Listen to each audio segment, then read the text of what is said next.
తెర మీదకొచ్చారు. మరి ఎన్నికల నేపథ్యంలోనంతా ఇది మొత్తం ఒక రచ్చకి దారితీస్తూ ఉంది. మరి ఏదైతే జూబ్లీ హిల్స్ ఎలక్షన్స్‌కి సంబంధించి మాగంటి సునీత పాల్గొంటూ ఉన్నారో, పార్టిసిపేట్ చేస్తూ ఉన్నారో ఆ పార్టీ తరఫు నుంచి, ఆ కాన్స్టిట్యుయెన్సీ తరఫు నుంచిను మరి దీనికి అనేక రకాల హర్డిల్స్ అయితే వస్తున్నట్లుగా కనిపిస్తుంది. మరి ప్రజల్లో కూడాను ఖచ్చితంగా జూబ్లీ హిల్స్ కాన్స్టిట్యుయెన్సీలోని బీఆర్ఎస్ ఆధిక్యత సాధించే అవకాశం ఉంది అని చెప్పేసి అనేక సర్వేలు వెల్లడించిన నేపథ్యంలోనే ఇప్పుడు కాంగ్రెస్‌కి చాలా గట్టి పోటీ ఇస్తోంది బీఆర్ఎస్ కూడా అనేదైతే వినిపిస్తుంది.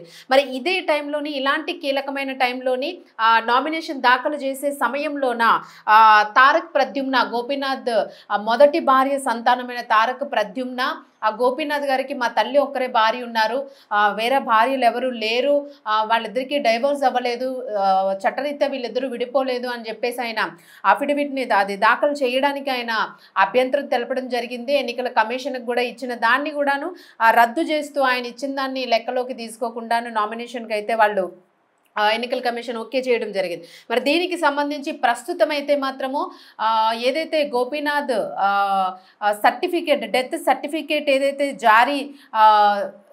జారీ ఏదైతే ఉందో మరి ఈ జారీ పైన మొదటి భార్య మాలినీదేవి అయితే అభ్యంతరం తెలిపారు అన్నట్లుగా తెలుస్తుంది. మరి మాగంటి గోపీనాథ్ తల్లి గారు అయితే మాత్రము ఆయన మృతికి సంబంధించి ఇప్పుడు కీలక వ్యాఖ్యలు చేస్తూ ఉన్నారు.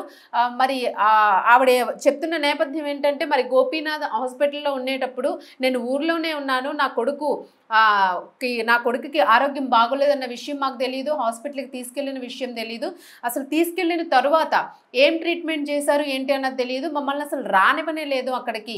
మేము ఆ టైంలో నా పార్టీ పెద్దల్ని కూడా కలిసాము, అలాగే కేటీఆర్ గారు కూడా వచ్చినప్పుడు మేము ఆయన్ని కూడా ప్రశ్నించడం జరిగింది, అసలు ఏమైంది నా బిడ్డకని చెప్పేసి. వాళ్ళు అసలు ఏ విషయాన్ని కూడా మాకు బయటకు వెల్లడించలేదు, కేవలం మరణ వార్తను మాత్రమే మాకు వినిపించారు. తల్లిగా నేను దీన్ని ఎలా యాక్సెప్ట్ చేయగలుగుతాను అని చెప్పేసి మాగంటి గోపీనాథ్ తల్లిగారు అయితే మాత్రము ఇప్పుడు తీవ్ర స్థాయిలోనే విమర్శలు గుప్పిస్తున్నట్లుగా కనిపిస్తుంది. గోపీనాథ్ మరణం పైన నాకు అనేక రకాలైన అనుమానాలు ఉన్నాయి అని చెప్పేసి గోపీనాథ్ తల్లి చెప్తూ ఉన్నారు. మరి గోపీనాథ్ ఫ్యామిలీలోని ఆ ఫ్యామిలీ సర్టిఫికేట్ ఏదైతే గోపీనాథ్ రెండో భార్య మాగంటి ఆ ఫ్యామిలీ సర్టిఫికేట్కి సంబంధించి కూడా ఈ ఇష్యూ నడుస్తుంది. సర్టిఫికేట్ జారీ పైన మొదటి భార్య మాలినీదేవి అయితే అభ్యంతరం తెలుపుతున్నారు, అలాగే కుమారుడు కూడా అభ్యంతరం తెలిపారు. సో అతను యుఎస్లో ఉంటాడు, యుఎస్ నుంచి వచ్చిన తర్వాత దీనికి సంబంధించి వ్యవహారం అంతా కూడా బయటికి రావడం జరిగింది. మరి దీనికి సంబంధించి సునీతకు ఫ్యామిలీ సర్టిఫికేట్ ఎలా జారీ చేశారు అన్న దాని గురించి కూడా వాళ్ళు వాదిస్తూ ఉన్నారు. అలాగే గోపీనాథ్ తల్లి గారు కూడా ఇప్పుడు అభ్యంతరం చెప్తూ ఉన్నారు. కేటీఆర్ ఈ నా కుమారుడు మరణం వెనుకాతల కేటీఆర్ కుట్ర ఉంది, కేటీఆర్ ఉన్నారు, ఇదేదో జరిగింది అని చెప్పేసి ఆవిడ తీవ్ర స్థాయిలో అనుమానాలు వ్యక్తం చేస్తూ ఉన్నారు. మరి ఇన్ని రోజులు లేనిది గోపీనాథ్ గారు చనిపోయి ఏడాది పైన గడుస్తూ ఉంది. మరి ఇన్నేళ్ళు అంటే ఆల్మోస్ట్ ఛానల్ అయిపోయింది. మరి ఇన్నేళ్ళు అవుతున్నా కూడా ఇప్పటి వరకు బయటికి రాని అంశము, ఇప్పటి వరకు దానికి సంబంధించిన ఎలాంటి ఇష్యూస్ కూడా బయటికి రాని నేపథ్యంలోనే మరి ఇప్పుడెందుకు ఈ వార్త వెలుగులోకి వచ్చింది, ఇప్పుడెందుకు తల్లి బయటికి రావడం జరిగింది అనే దాని మీద అయితే మాత్రము పార్టీలో ఉన్న నేతలలోని చర్చ జరుగుతూ ఉంది. అలాగే ఎవరైతే జూబ్లీ హిల్స్ కాన్స్టిట్యుయెన్సీకి సంబంధించిన ప్రజలు ఎవరైతే ఉన్నారో మరి వీళ్ళు కూడా కాస్త కలవరాన్ని కలిగిస్తుంది వీళ్ళకి కూడా మరి దీనికి సంబంధించి. అలాగే గోపీనాథ్ కుమారుడు కూడాను అభ్యంతరం తెలిపినట్లుగా తెలిసింది. అలాగే ఆయనకి కూడాను ఇంటి పేరు మా తండ్రి ఇంటి పేరు గోపీనాథ్, మాగంటి గోపీనాథ్ అని మాగంటి అని మాకు రావాలి, బట్ మాగంటి అని లేదు మాకు, మా తల్లిగారి పేరు ఏదైతే ఉంటుందో కోసరాజు అని ఆ కోసరాజు పేరు మీదే మాకు ఇంటి పేరు నడుస్తూ ఉంది అని చెప్పేసి దాని గురించి కూడా వాళ్ళు ఇక్కడ వాదించిన పరిస్థితి జరుగుతుంది. అలాగే గోపీనాథ్ తల్లి గారు ఇప్పుడు ఏదైతే ఆయన మరణాన్ని అభ్యంతరం తెలియజేస్తూ ఉన్నారు, మరణం వెనక హిస్టరీ ఉంది, ఏదో జరిగింది, ఒక మిస్టరీగా ఉంది, మమ్మల్ని హాస్పిటల్లో చూడనివ్వడం లేదు, మరణించినప్పుడు మృతదేహాన్ని చూడడానికి కూడా మమ్మల్ని పూర్తి స్థాయిలో అలౌ చేయలేదు, తల్లిని నేను అని చెప్పేసి ఆవిడ ఇప్పుడు కెమెరా ముందుకు వచ్చిన పరిస్థితి అయితే ఇక్కడ కనిపిస్తుంది. మరి ఇప్పుడే ఎందుకు వచ్చారు అంటే వినిపిస్తున్న వార్త మీరు అమెరికా నుంచి ఇప్పుడు ఎవరైతే తన మనవడు వచ్చారో మొదటి భార్య అలాగే మనవడు కూడాను మరి ఏమైనా ఇన్ఫ్లుయెన్స్ చేస్తున్నారో ఆమెని దీనికి సంబంధించి ఒకవేళ వాళ్ళకి రావాల్సిన ఏవైతే తగాదాలు ఉంటాయి ఆస్తిపాస్తుల పంపకాలు కానివ్వండి ఇట్లాంటివన్నీ ఏవైతే ఇప్పుడు ఇనీషియల్కి సంబంధించి ఫ్యామిలీ సర్టిఫికేట్స్కి సంబంధించి ఏవైతే ఇవన్నీ ఉంటాయో అధికారికంగా ఉండాల్సిన వాళ్ళమే మేము పక్కకున్నాము, వాళ్ళు తెర మీదకి వస్తూ ఉన్నారు, వాళ్ళ చలామణి జరుగుతోంది, మేము వెనక్కి వెళ్ళిపోతున్నాము, మొదటి భారీగా మా తల్లికి హక్కు ఉంది, మొదటి భారీ సంతానంగా మాకు కూడా హక్కు ఉంది, సో మా హక్కుల్ని మాకు లేకుండా ఎలా చేస్తారు అని చెప్పేసి అయితే మాత్రం గట్టిగా వాదిస్తూ ఉన్నారు. అలాగే గోపీనాథ్ తల్లి గారు కూడా అదే చెప్తూ ఉన్నారు. అఫ్కోర్స్ మాకు మనవరాలు, మా కోడలు, మాకు అసలు ఆయన మరణాన్ని అంటే రెండో భార్య ఎవరైతే ఉన్నారో సునీత గారికి సంబంధించి కూడా ఆవిడ పెద్ద ఆవిడ నిజంగానే మరి పెద్ద మనసు చేసుకుని ఆవిడ మాట్లాడినట్టు కనిపిస్తూ ఉంది. మా కోడలు అనే సంబోధించారు. అలాగే మా మనవలు మనవరాళ్ళు కాకుండా పోరు, వాళ్ళు నా మనవరు మనవరాళ్ళు, నేను కాదనడానికి వీల్లేదు, మనవలు మనవరాళ్ళే అని చెప్పేసి ఆవిడ చాలా పద్ధతిగా ఆవిడ విషయాన్ని అయితే తెలుపుతూ ఉన్నారు. బట్ అలాంటి సమయంలోని వీళ్ళు గోపీనాథ్ మృతదేహం దగ్గర వీళ్ళు ఉన్నారు తప్ప సునీత కుటుంబము, మరి మొదటి భార్య పిల్లలు కూడా లేకపోవడం కూడా అక్కడ అందరిలో కూడా చర్చనీయాంశంగా మారింది అప్పట్లో ఈ విషయం. మరి ఇప్పుడు తెర మీదకి వచ్చింది ఈ విషయం ఏంటి, ఎందుకు అసలు ఈ సర్టిఫికేట్ రచ్చ ఏంటి, వివాదం అంతా ఏంటి, ఎందుకు తెర మీదకి వస్తుంది అన్నదైతే మాత్రం ఇప్పుడు తల్లి గారు బయటికి రావడం. ఎందుకంటే తల్లికి తన కొడుకు మీద ఖచ్చితంగా హక్కు ఉంటుంది, తల్లికి ప్రశ్నించే అర్హత ఉంటుంది. మరి ఆవిడ ఇప్పుడైతే తెర మీదకి వచ్చి ప్రశ్నిస్తున్న పరిస్థితి కనిపిస్తుంది. మరి దీనికి బీఆర్ఎస్ నేతలు కేటీఆర్ కానీ కేసీఆర్ కానీ వీళ్ళు ఎలా స్పందిస్తారు, ముఖ్యంగా కేటీఆర్ మీద ఆవిడ ఆరోపిస్తూ ఉన్నారు. మరి కేటీఆర్ ఎలా స్పందిస్తారు దీనికి సంబంధించి, మరి ఆ తల్లికి ఏదైనా సమాధానం చెప్తారా, దీని వెనక మరి ఏదో కుట్ర నడుస్తుంది, ఆయన మరణం వెనుక అనేక రకాల అనుమానాలు వ్యక్తమవుతూ ఉన్నాయి నాకు అని చెప్పేసి ఆవిడైతే ఇప్పుడు మరి బయటికి రావడం అయితే జరిగింది.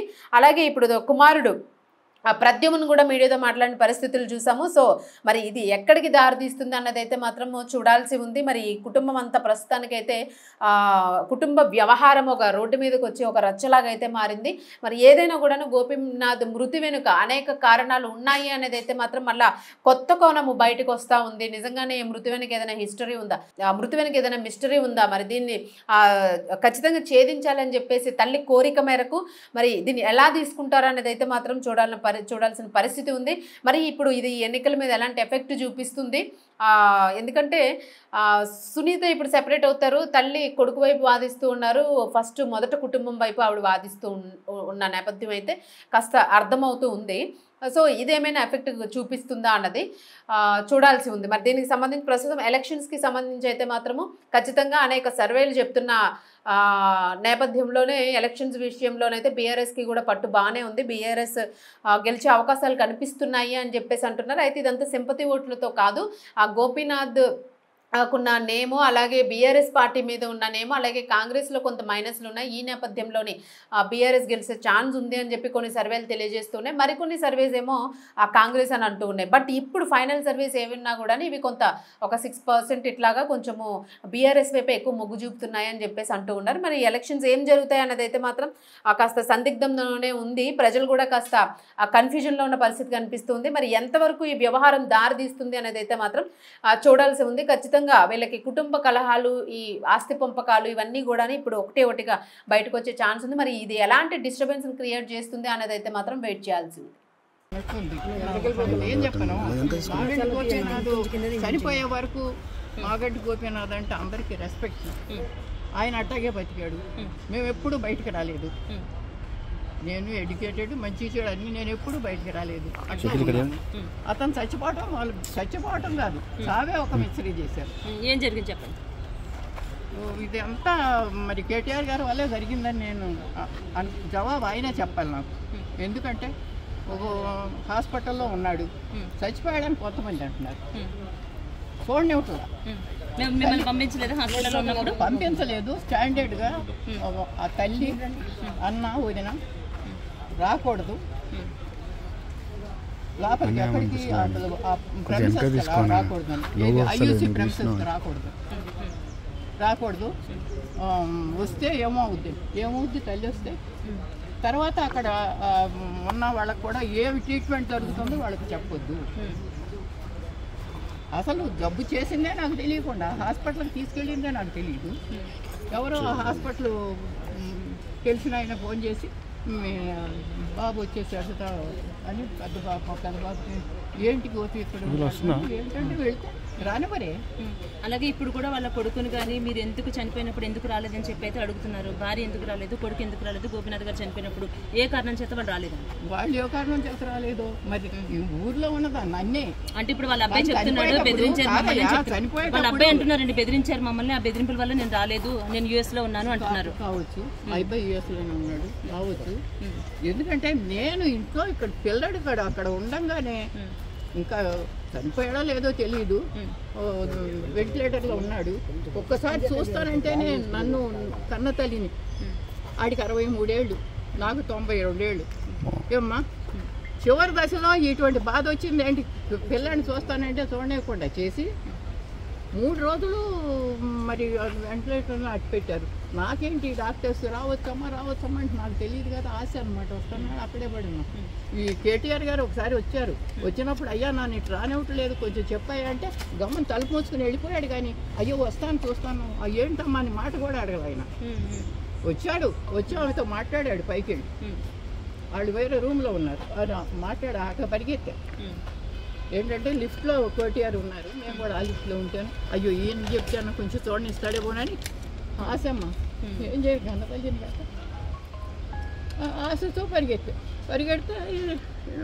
ఆగమ్మ లోపలికి వెళ్ళి వస్తాను, లోపలికి వెళ్ళి ఇంకో దారి నుంచి వెళ్ళిపోయి ఇంకో దారి నుంచి వెళ్తున్నాడని అసలు విషయం చెబుతామని పరిగెత్తా. పడదాను ఈ వయసులో పరిగెత్తే గమనం తలుపు మూసేసుకున్నాడు వెళ్ళిపోయి. అయ్యో ఒక్క మాట అయ్యా బాబు, ఒక్క మాట అయ్యా. వచ్చారు మరి ఆయన వచ్చే వరకు ఈ చనిపోయిన బాడీని ఎందుకు కట్టి పెట్టారా అన్నది ఆయనకి తెలియాలి. ఆయన వచ్చిన తర్వాత ఎందుకు డిక్లేర్ చేశారా అని ఆయనకి తెలియాలి. నాకు తెలియదు కదా, ఈ కేటీఆర్ సమాధానం చెప్పాల్సిన విషయం. ఎప్పుడు చనిపోయారు అన్నది క్లారిటీ లేదు.